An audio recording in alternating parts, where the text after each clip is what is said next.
Это почти мелодия ритма зарубежной эстрады, о крутом повороте с эффектным эстонским акцентом. 1984 год.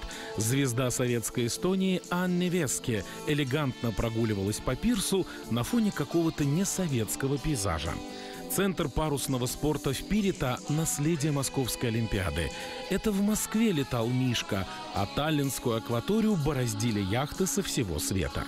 Здесь не только учили ходить под парусом. Здесь были первые в СССР валютные рестораны. Здесь процветали форцовщики. Здесь в местных барах элегантно распивали коктейли самые красивые девушки страны. Таллин – наша заграница. Ежегодно республику посещали 10 миллионов трудящихся СССР. На балтийский курорт Пярну, как в Ниццу, в готический Таллин, как в Лондон. Сюда ехали не только за впечатлениями, но и за бутылочкой Ванна Таллин, дефицитными конфетами фабрики Калев и качественным трикотажем объединения Марат. Здесь у спекулянтов-мореходов можно было всегда купить винил Битлз и Майкла Джексона, жвачку Лёлик и Болик, финский апельсиновый джем и джинсы Левайс.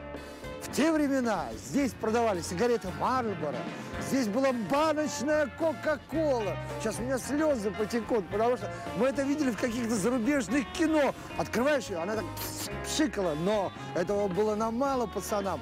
Мы еще этот звук добавляли губами, вот так, чтобы все посмотрели, что кто-то Кока-Колу пьет.